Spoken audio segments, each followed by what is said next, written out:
igreja, começamos, abrimos a Bíblia, lemos, oramos, passa por louvor, o louvor canta, vem o pregador, prega, a gente sai e vai para a cantina e depois vai embora. Mas nós precisamos praticar também aqui dentro, além de podermos praticar e devemos praticar lá fora, mas aqui dentro também.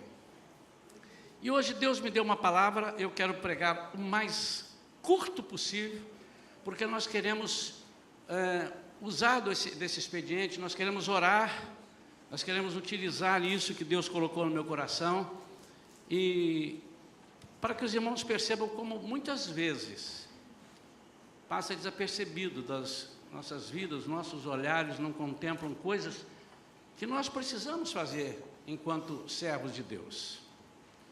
No mínimo por uma questão de inteligência. Se nós temos um corpo, a igreja é o corpo, se nós fazemos parte desse corpo, no mínimo por inteligência que nós queiramos que esse corpo seja um corpo sadio, um corpo de combatentes, onde ninguém ou quase ninguém esteja fora de combate. E é nessa visão que a igreja tem passado. Não adianta nós trazermos 200 pessoas de fora e aqui dentro ter 50 estragados. Estragados no sentido de precisando, né? De recuperação, de alguma... E todos nós precisamos. Todos nós precisamos. O pastor precisa. Às vezes o pastor está triste, abatido, porque eu sou homem também, não sou um anjo. Embora a Bíblia diz que eu sou o anjo da igreja, mas, enfim... Mas todos nós precisamos. E nós temos que ter humildade, primeiro, de reconhecer que precisamos e que queremos. E nesta noite, Deus me levou a uma passagem. Na quarta-feira, no culto do Aviva, eu disse assim, pela primeira vez vocês vão saber o que eu vou pregar com essa antecedência, um grupo vai saber, porque... A comunicação sabe com 2 dias antes que ela bola aqui o que precisa ser feito e faz. Mas eu pedi que todos que estavam aqui, tinha um grupo muito bom na quarta-feira, foi um mover de Deus muito bom aqui, amém ou não? Amém. E eu disse assim, eu estou sentindo de Deus que vocês orem, para que Deus dê o alimento no domingo, para que Deus faça o que Ele precisa que seja feito, que eu só sei que essa mensagem está no meu coração e eu devo pregar sobre ela. Mas o desenrolar dessa mensagem, como seria, entre aspas, a logística disso daí?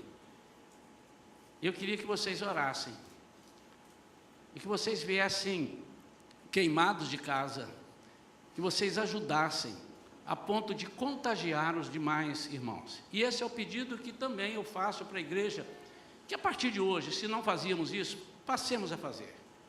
Cheguemos aqui na igreja, a paz do Senhor, tudo bem, bom dia. E quando alguém perguntar se tudo bem, se não estiver muito bem, você diga assim, está bem, graças a Deus, com o Senhor vai tudo bem.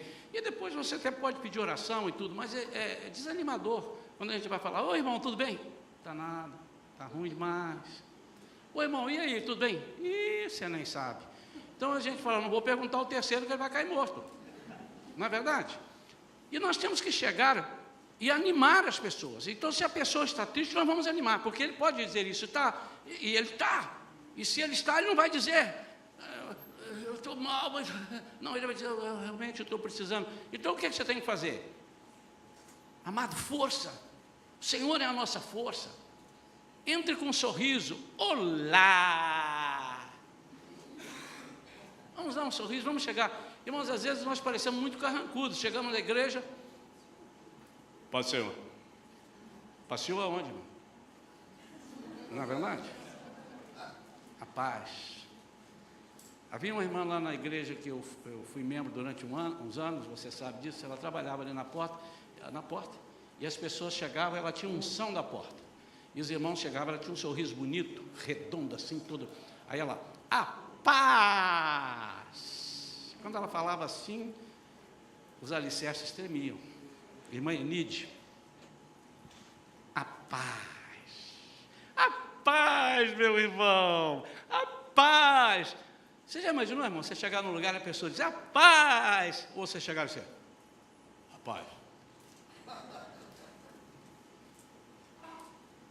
Vamos desenvolver isso no Shalom, irmão? Vamos desenvolver? Olha para alguém que você quiser e diga uma paz do jeito que você gostaria de receber a paz. Diga lá.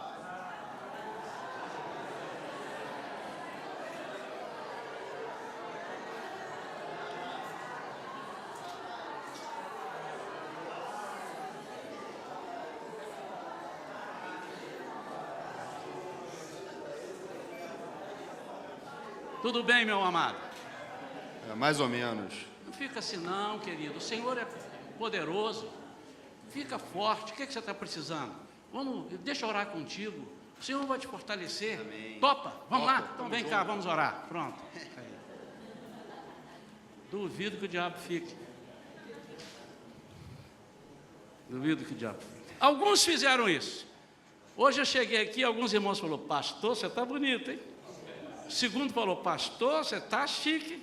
O terceiro falou, pastor, você está bonito. Aí quando eu cheguei ali, ele falou assim, está todo mundo dizendo que eu estou bonito. Tem uns dois, ele só está bonito. Não vale porque eu te dei a deixa. Irmãos, mas brincadeiras, parece que isso já faz parte da mensagem. Parece uma bobagem. Eu não sei entrar num ambiente onde está macambúzio sorumbático embezerrado. Olhem no dicionário. Macambúzio sorumbático. Shalom é cultura, irmão. Embezerrado. Hein? Você gosta, irmão? Você gosta? A palavra de Deus diz que a alegria do Senhor é a nossa força. Wesley, você não está com nada com essa força aí. Que a alegria do Senhor é a nossa força, mais do que esse bração que você tem aí, que parece uma perna.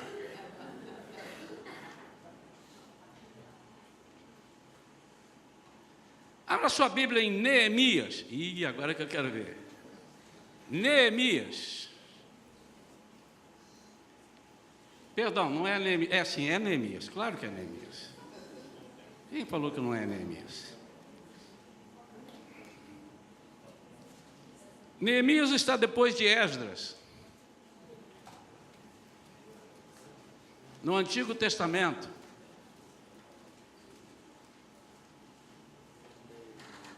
Olha no índice, irmão, não tem problema não.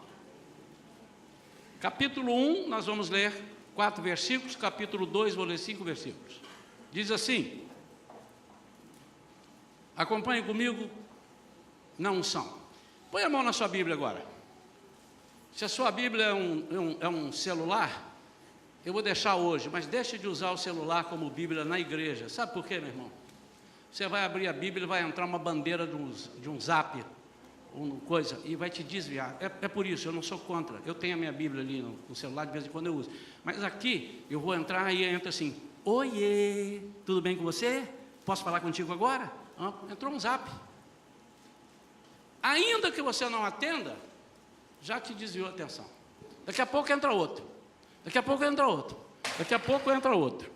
Então, cuidado para não ser deixado levar pelo inimigo. Põe a mão na sua Bíblia, assim, ó, e ore comigo. Senhor Jesus, fala comigo, através da Tua palavra.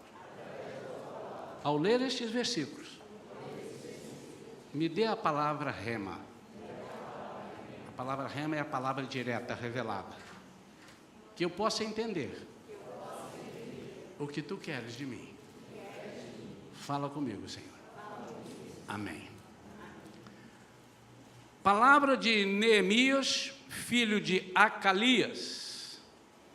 No mês de Quisleu, isto é, entre novembro e dezembro, no 20º ano do reinado de Artaxerxes, quando me encontrava na capital do Império Persa, Suzã, Hanani, um de meus irmãos, veio de Judá com mais alguns homens. Indaguei-lhes pelos judeus que haviam voltado, os que sobreviveram ao cativeiro, e a respeito de Jerusalém.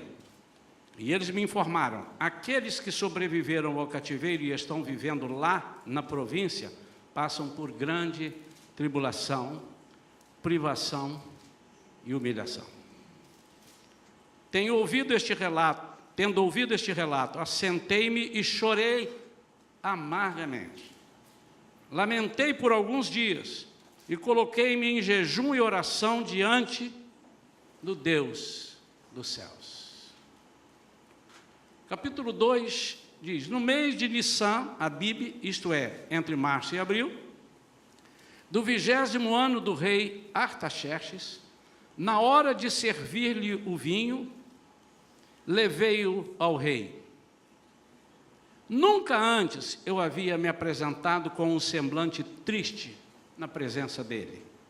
Neemias falando. Por esse motivo, me indagou: porque o teu rosto está entristecido se não estás enfermo? Isso só pode ser tristeza da alma. Então, neste momento, tive muito medo. E justifiquei ao rei que o rei viva para sempre. Como meu rosto não estaria triste se a cidade em que está o sepulcro dos meus pais está completamente destruída e as suas portas consumidas pelo fogo. Então o rei me perguntou: o que estás desejando me pedir? E neste instante fiz uma rápida oração ao Deus dos céus e respondi: se for do teu agrado, falando com o rei, e se o teu servo puder contar com a tua bondade, rogo-te que me permitas ir ajudar a cidade do sepulcro dos meus pais, para que eu a reconstrua. Amém? Neemias era um homem igual a nós, um servo de Deus. Ele estava numa numa boa, como quando estivesse longe do seu país. Estava em outro lugar, mas ele era o copeiro do rei. Ele era uma pessoa que vivia, ele tinha um prestígio com o rei muito grande. E quando ele pede isso ao rei, o rei vai dizer para ele: diga quanto tempo você quer. Ele deu o tempo, aqui não diz quanto foi o tempo, mas era um tempo que ele tinha que andar. Ainda levou carta do rei, recomendações para que as pessoas cedessem material, árvores, madeiras e etc. Fica lá um tempo, reconstruindo e fazendo isso. Ele era um homem que com ele não estava acontecendo nada, na verdade. Irmãos, isso acontece conosco. Nós somos Neemias. Nós somos iguais. E não venha me dizer que quando a sua vida está numa nice, numa boa, a tendência é, a sua, não a minha e a sua, a nossa vida, a tendência é que nós nos esqueçamos daqueles que estão passando necessidade. Mas eu quero falar hoje de uma outra necessidade, antes que nós pensemos que eu vou falar de ação social. Nós vamos comparar as atitudes de Neemias e a sua postura com as nossas. Porque nada mais somos do que continuação de Neemias. Somos continuação do povo de Deus que ele retira e diz: esse meu povo eu vou enviar lá no Egito. Esse meu povo será um povo que eu vou fazer com esse povo maravilhas. Irmãos, o dia que nós lembrarmos disso e decorarmos isso na nossa vida, que Deus levantou aquele povo e, por conseguinte, todos aqueles que viessem através deles, nós somos descendência de Abraão, todo aquele povo que Deus liberta lá do Egito, e que o que Deus preparou com eles, ele disse: eu vou preparar vocês para terem grandes experiências comigo. E nessas experiências vocês vão passar por maus momentos e por bons momentos. Mas vocês vão experimentar milagres, vocês vão ver coisas tremendas, que é dado só a Deus saber. E eu vou revelar a vocês, vou deixar vocês verem. E hoje nós não podemos perder isso de vista, porque senão a vida é muito sem graça. Se nós somos servos de Deus e estamos aqui vivendo com esse propósito, e esse propósito não acontece conosco, a nossa vida é vazia. Amém ou não amém? Não é não? Se eu sou contratado para vender e não vendo, eu vou perder meu emprego. Mas antes que os irmãos pensem numa cobrança, eu quero que os irmãos pensem do quanto nós podemos estar perdendo de experimentar as maravilhas que Deus fará conosco, em nós e através de nós. E eu quero então falar rapidamente de algumas posturas, e nós vamos praticar isto segundo o Senhor tem colocado no meu coração. A minha postura em relação aos meus irmãos demonstra para Deus quem realmente eu sou. Não quem eu digo que sou, mas quem eu sou. Irmãos, vamos nos ater só ao corpo de Cristo aqui nessa igreja. Num universo de 130, 140 pessoas. Quantidade de membros que nós temos hoje aqui, cerca de 140. Vamos nos ater aqui, vamos ficar restritos a esse universo. Se eu não me incomodo para saber em que nível de fé, em que nível de libertação, em que nível de paz de alma e de espírito o meu irmão está, eu posso estar correndo o risco de estar dormindo com o inimigo.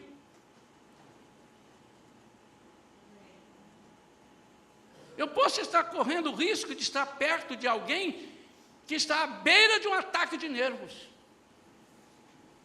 Mas ainda que não me aconteça nada, ele pode estar contaminando pessoas sem querer contaminar. E parar o andamento, parar o carro, a roda.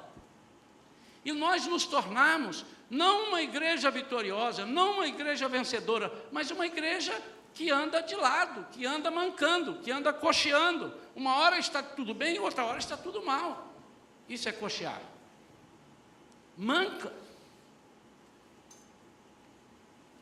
Então, a minha postura de irmão vai dizer para Deus e vai demonstrar para Deus quem realmente sou. Qual é o interesse que eu tenho com meu irmão? Tem um ditado que diz: quem meu filho beija minha boca adoça. Você imagina Deus falando isso? Quem meu filho beija minha boca, adoça a boca de Deus. Quem sabe uma mensagem que um dia sair assim, adoçando a boca de Deus. Não é?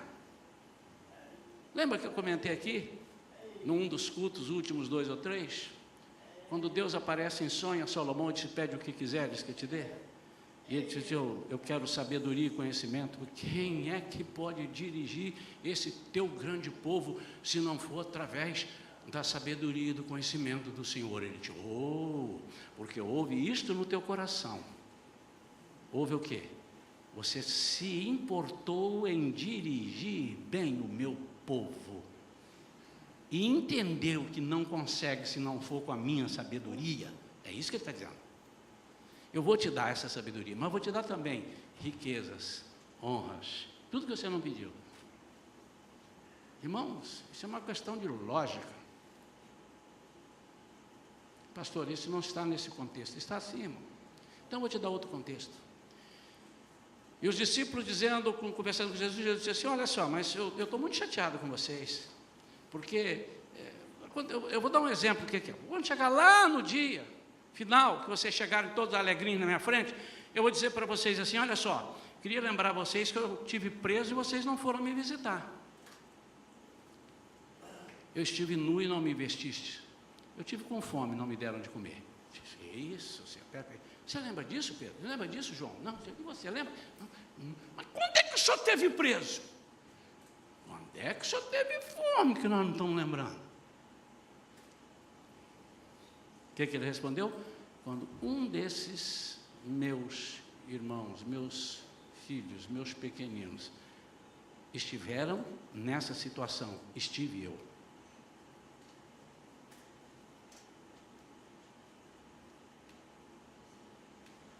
Você quer adoçar a boca de Deus? Importe-se com aqueles que são servos de Deus.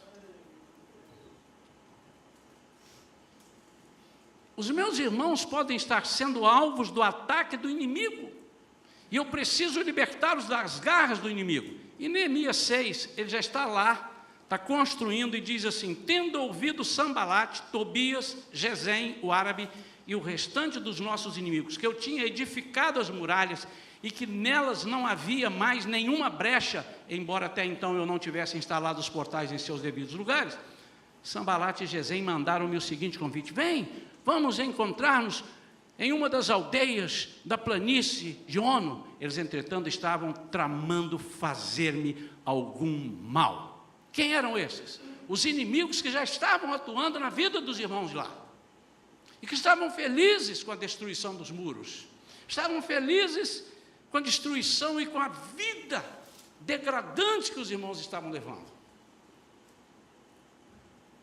O muro representa a segurança. A cidade que tinha muros destruídos é uma cidade que era mal vista, mas a cidade que tinha um muro, uma muralha boa, era uma cidade considerada, olha Jericó, senão o Senhor para derrubar, ninguém derrubaria aquilo. Então a muralha era muito importante. E na nossa vida, isso tem uma figura muito importante. É quando nós estamos protegidos pelos ataques do inimigo. A muralha servia para proteger do ataque do inimigo. Então, fazendo a comparação, essas pessoas que estavam com os muros, eu estou falando, os nossos irmãos podem estar completamente à deriva, sendo tremendamente alvejados, alcançados pelo ataque ou pelos ataques do inimigo.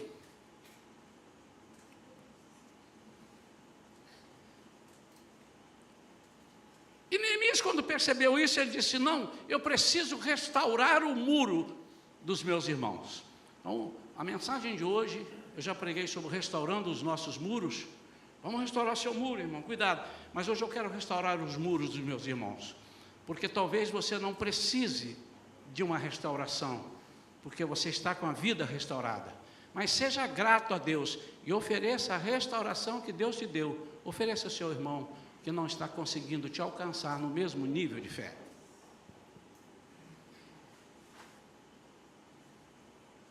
Há irmãos que não conseguem nem orar, não sabem, não conseguem, estão amarrados. Nós precisamos restaurar esses muros, nós precisamos restaurar esse irmão, nós precisamos trazer nele palavras, buscar para que ele tenha palavras de vida. Foi mais ou menos o que eu falei aqui com o irmão, numa encenação, e eu cochichei no ouvido dele, diz que não está tudo bem, ele disse: não está mais ou menos. Então ele precisa. Por que ele não está mais ou menos? O que está faltando para ele não estar mais ou menos? Isso chama-se restauração. E pode ser que ele esteja fortemente sendo influenciado pelo maligno. Mas Neemias percebeu que ele não podia fazer isso sozinho. Então, no capítulo 3, ele já sai e arranja voluntários. O sumo sacerdote Eliasibe e os seus irmãos, os sacerdotes, deram início ao seu trabalho e reconstruíram o portão das ovelhas. Eles o consagraram e colocaram as folhas do portal no lugar. Em seguida, levantaram um muro até a torre do Sem, que também dedicaram a Deus, e prosseguiram até a torre de Hananel. Os homens de Jericó reconstruíram o trecho seguinte. Então, esse capítulo aqui diz: os voluntários e mãos à obra. Sabe por que muitas vezes nós não conseguimos? Porque o serviço tem sido pesado para alguns. Está sobre os ombros de 3 ou 4, ou meia dúzia de 10 ou 20. Sabe? Quando nós não nos dispomos a restaurar os voluntários não devem ser só chamados, eles devem ser vistos, deve ser visto o ambiente que precisa ser atuado, e eles devem ver isso e se oferecer.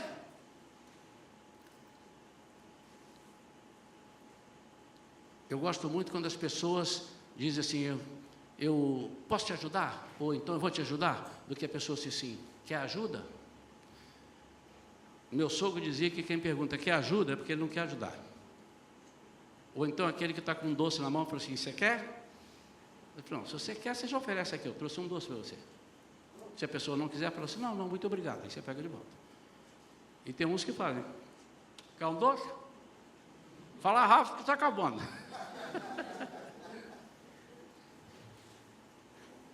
Neemias contou com a ajuda de voluntários, nós vamos ver isso daqui a pouco, como é que nós vamos fazer. Mas Neemias, e aqui está o cerne da questão, Neemias restaurou não apenas os muros, mas principalmente os princípios de adoração do seu povo. Quando Neemias tomou notícia como é que estava, é porque, do jeito que está escrito ali, você parece, estão lá, estão pedindo esmola. Não! A cultura dele, e pela conversa dele, ele entendeu a cultura da vida dos judeus, ele entendeu o seguinte, os meus irmãos não estão adorando, os meus irmãos estão lamentando, e eles não têm tempo para nada mais, eles estão tristes, e porque estão tristes, eles não conseguem adorar, eles não conseguem cumprir aquilo que Deus programou para nós fazermos. Eu vou restaurar a adoração, eu preciso restaurar. No capítulo 7, depois que o muro foi reconstruído, e que eu fixei os batentes, e as portas no lugar, foram indicados os porteiros responsáveis, os cantores e os levitas. Irmãos, é inconcebível que nós, como servos de Deus, não possamos adorá-lo, ou não tenhamos motivo para adorá-lo. É inconcebível. Se isso está acontecendo, alguma razão há, mas nós precisamos ajudar a descobrir, porque há pessoas que nem sabem por que não adoram mais, há pessoas que estão desmotivadas, há pessoas que estão desencantadas com tudo. Quantas vezes nós encontramos pessoas que dizem, esse negócio de igreja é uma instituição falida. Meu irmão, quando alguém falar isso para você, diga, em nome de Jesus de Nazaré, eu te repreendo agora. Falo com autoridade. Porque se a igreja é uma instituição falida, Jesus é falido, porque foi Ele que criou a igreja. E tem mais, Ele diz, a igreja é o meu corpo, do qual eu sou a cabeça. Lembre disso, irmão. Não deixe de falar bobagem, não saia de perto, mas repreenda. Eu vou perder o amigo, perca 10 e ganha Jesus. Isso é um absurdo. E é um modismo. E as pessoas seguem. Tem um camarada aí, que eu nem sei o nome dele, graças a Deus que eu não sei, porque ele nem merece publicidade, mas o que ele tem de seguidores, eu fui olhar, é uma coisa absurda. De seguidores crentes. Absurda. O que ele fala de bobagem, o que ele malha a igreja, o que ele fala do evangelho, ninguém está vendo que ele é uma figura do anticristo, que ele é um satanista. É um satanista, irmãos. É inconcebível. Se você é esse e está me vendo aqui, é isso verdade, meu irmão. Como é que você pode bater na igreja de Cristo? Mas pastor, lá na minha igreja é porque o senhor não conhece, tem uns 10 lá, rapaz, você tem 10 trabalhos, Deus te deu uma matéria-prima maravilhosa, você tem 10, onde você vai orar por eles, vai impor a mão, impõe a mão lá, quem sabe ele vai cair endemoniado, aí você ora por ele, liberta, no nome de Jesus. A restauração que Neemias estava preocupado, não era propriamente do muro, era o contexto que estava atrás do muro. De que adianta eu pastorear essa igreja e fazer uma enquete e perguntar a um por um, você tem problema, pastor? Graças a Deus, nenhum problema. E você? 0. E você? 0. Chego no 140º. Eu sento. E aí? Pastor, já tive, mas tudo em cima. E aí eu volto. Como é que está a sua adoração? Pastor, eu estou falhando nesse quesito. E eu chego à conclusão que dos 140, 15 ou 20 ou 30, ou a metade está adorando. Tem alguma coisa errada e eu não tenho intenção de pastorear uma igreja que não saiba adorar e que não queira adorar.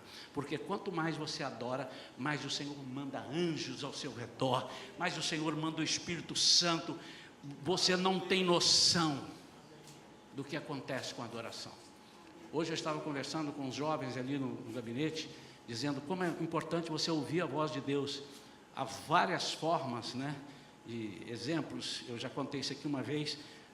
Estava fazendo uma libertação de uma pessoa que estava na frente, e ele veio endemoniado e bêbado. Não sei se você já viu um endemoniado bêbado, ou um bêbado endemoniado. É um negócio difícil. E eu já estava suando camisa, numa igreja lá em Anchieta, e o Senhor falou assim comigo: fala para eles saírem em nome de Yeshua HaMashiach. Porque eu aprendi que fala, sai em nome de Jesus. E tem um monte de Jesus, tem Jesus de Souza Pereira, pode olhar aí na lista de telefone, tem um monte de Jesus. E o diabo é safado, ele entra, ele está falando de Jesus, o deputado Jesus de Souza. Aí eu aprendi Jesus Cristo, Jesus de Nazaré, mas não saía.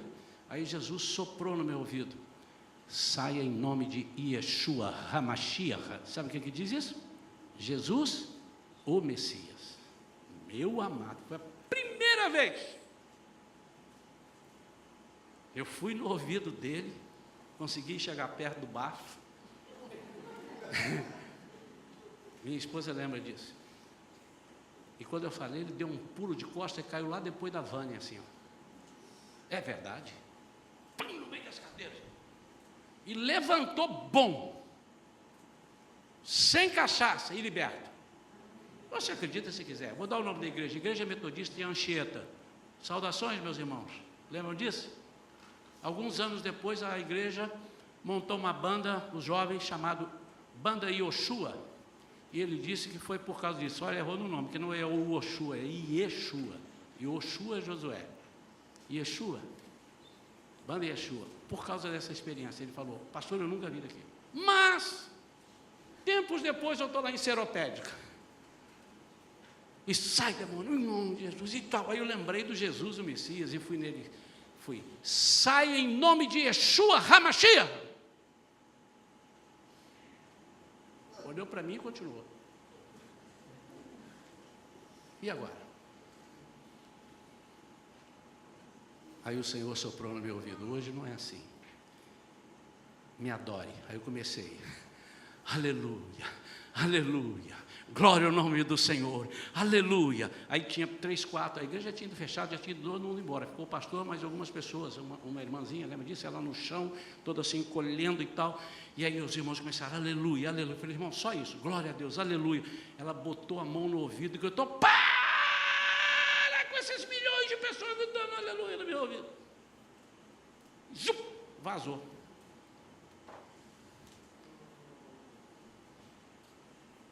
Adoração, negócio. Aí sim, muitas vezes já vi serem libertos por causa da adoração. Aleluia, Senhor, seja, porque ele não aguenta, ele põe a mão no ouvido e ele fica maluco, ele não aguenta, e nós precisamos restaurar a adoração. O diabo tem parado a igreja porque a igreja não adora mais. A igreja não fala amém, não fala glória a Deus, aqui fala. Uhul! Mas não é falar por falar, não, é sentir na alma o desejo de dizer glória a Deus. É mastigar, mas eu não falo porque eu não sinto. Uau, você não sente, irmão? Porque você está precisando de restaurar o seu muro. O que está acontecendo? Me bateram, me machucaram, fizeram isso, porque você precisa de restauração. Conte comigo, eu estou aqui para isso. Eu sou o Neemias. Eu vim aqui. O Senhor me mandou aqui, me incomodou.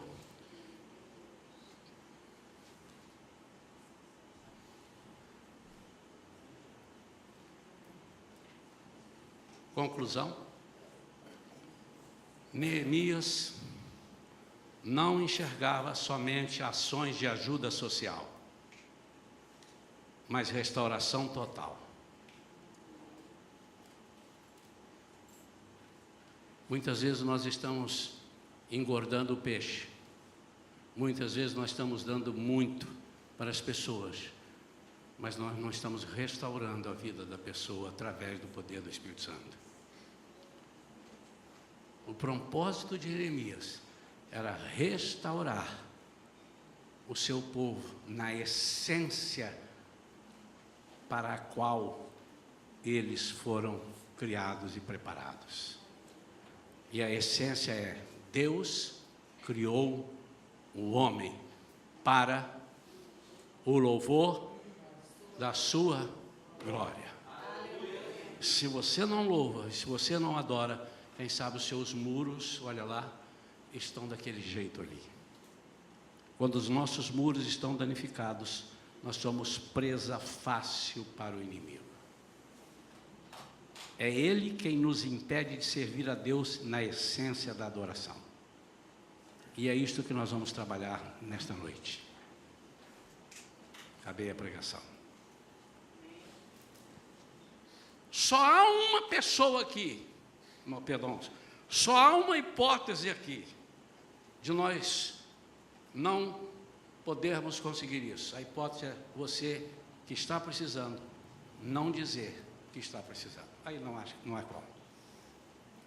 Porque isso para Jesus configura o seguinte: não tenho interesse, depois eu vejo. Por enquanto não. Uma outra hora. Isso para Jesus configura assim.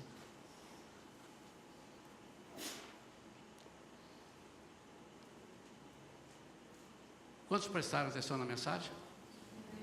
Nota 5. Vamos ver se vocês ganham 10 agora.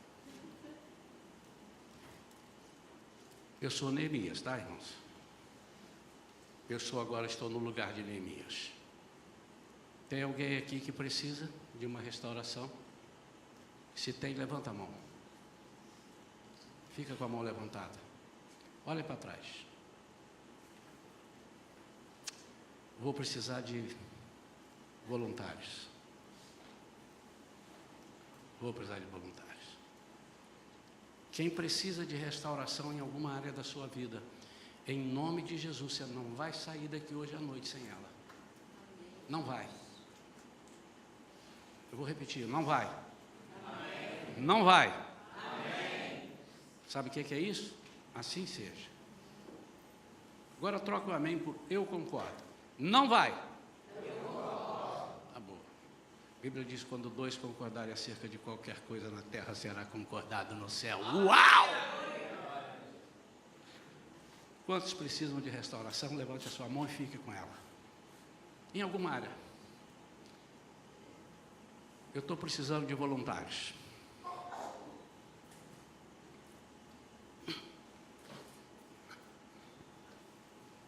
Senhor, tem um povo, meus irmãos, eles estão precisando, eles estão passando alguma dificuldade. Manda voluntários, Pai. Eu estou chorando aqui, estou pedindo perdão por eles, pelos pecados, pelos problemas, pelos ataques. Pai, em nome de Jesus, em nome de Jesus, só há de mover corações. Amém. Opa, já achei aqui.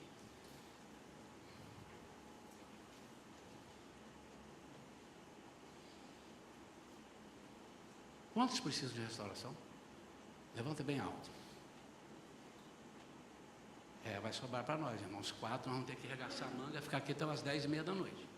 Preparados? Não tem mais? Não tem mais colaboradores? Eu só quero colaboradores voluntários. Não quero chamar ninguém, não. Se eu tiver que chamar, não é voluntário. Mas não se acanhem, não se apoquentem. Se não quiserem vir, não venha, porque é melhor você não vir para atrapalhar. É verdade. Você tem que estar sentindo se Deus está falando isso com você. Tem mais? Nós vamos precisar de mais, irmãos. Eu faço com 2 ou 3. Vamos demorar mais, mas nós vamos fazer. Amém. Amém. Eu queria que os irmãos que levantaram as mãos, esses irmãos precisam, pode abaixar agora, eu vou me dirigir a vocês novamente, né? Esses irmãos precisam de oração. mas eles precisam de ministração, mais do que oração. Há uma diferença. Senhor, abençoe esse servo aqui, Deus, tem misericórdia dele, Senhor, cura, salva. A oração pode, mas eu não quero isso hoje. Eu fui chamado aqui para ter um trabalho de botar tijolo em cima de tijolo. Então você vai conversar 2 minutos, não passa disso, irmão. Não deixa eu contar uma história desde lá de 1927, que aí vai ficar difícil. E você vai procurar entender o problema e ministrar. Nesse momento, enquanto eu estou falando isso, vocês aqui estejam orando, dizendo, Senhor, me dá palavra de sabedoria. Palavra de sabedoria. Como você vai agir? Não é com a sua sabedoria, sua inteligência, é com palavra de sabedoria. Então eu quero que os irmãos façam grupos de 3, 4, 5 ou 6, eu vou ver quantos são. Fiquem em pé agora os irmãos que pedem nesse momento socorro. Pastor, eu preciso de socorro. Todos os irmãos. Os que não precisam de socorro ficam assentados para não me confundirem. Tá? Todos que precisam de socorro. Então nós vamos juntar um grupinho de 3 ou 4, dependendo da quantidade, nós vamos ter 2 com esse grupinho ou 1. Vamos fazer isso, vamos mover. Isso é um culto prático, irmãos. Sabia que Jesus ensinou os discípulos durante muito tempo, e depois ele enviou 12, 2 a 2, depois ele enviou 70, 2 a 2. Então é um culto prático. Tá? Não tem sensacionalismo, não vai ter nada disso. Nós vamos conversar e vamos orar. Por que eu quero isso? Primeiro, para vocês verem que Deus usa quando nós nos dispomos a ser usados. Deus usa. E depois para você ver que há quem se importa contigo. Então, nós vamos restaurar. Agora, as pessoas podem estar com problemas pessoais, sim, nós vamos orar por isso, mas, sobretudo, a oração visa um problema espiritual. Sobretudo. É a restauração da adoração, porque quando você ficar liberto para adorar, você mesmo adorando, você vai mandar o inimigo longe, e você vai ficar numa situação diferente da que você está hoje. Amém? Então vamos nos mover, pode fazer aqui, igual nós fazemos na quarta de oração, um grupinho ali, um grupinho aqui, nós vamos fazer isso agora. E os irmãos aqui, orem a Deus e digam onde vocês vão. Deixa Deus olhar assim, ó. E é ali que eu vou. É aquela pessoa lá. Se Deus falar para fazer com um, faça com um. E depois vocês vão fazendo com o outro. Tá? Se vocês forem 2 lá, colaboradores, vão 2, porque aí divide. Um fala e o outro ora também por um grupo e sai. Vamos movimentar. Pode começar, pode começar. Eu quero que vocês orem assim, olha, irmãos, olha, presta atenção. Quem é o restaurador aqui? Você? Todos os outros vão ser restaurados? É muita obra para você, meu irmão. Tem que arranjar mais um aqui, ou então dividir esse grupo aqui. Ó. Vamos dividir esse grupo, está grande. Preste atenção, irmãos. E a igreja tem que estar junto. Como é que vocês vão fazer isso? Vocês estão orando pelos irmãos. Senhor, agora, não gostaria que ninguém ficasse disperso. Vocês não são plateia. Não são. Vocês só não precisam da restauração, porque vocês disseram que não precisam. Então, não são plateia. Então, por favor, fiquem... Atenção. Agora aqui, olha, restauradores, em nome de restaurador é o Senhor, vocês estão entendendo o que eu estou dizendo. Olha e o Senhor disse que ali é aqui. Então você vai chegar e diz assim, meu amado, o que te aflige mais? E aí ele vai dizer em 2, 3 palavras, isso assim. Aí você ora, os restauradores oram de olho aberto. Tá ok? Oram de olho aberto. Orando e olhando para a pessoa, para ver as reações. Ok? Vamos começar a fazer isso em nome de Jesus. Pode vir. Quem mais vai ajudar? Quem não veio aqui à frente, por gentileza, esteja em intercessão. Creia que vai haver milagre aqui. O Senhor vai libertar agora, eu tenho certeza do que eu estou falando. Eu creio no que eu estou falando. Em nome de Jesus. Se tiver muito embolado aqui, irmãos, ó, traz um grupinho para cá. Traz um grupinho para cá. Isso, rápido. Então, vem para cá. Quantos? Esse grupo está grande, hein? Mas vamos lá. Ok, vai, tá.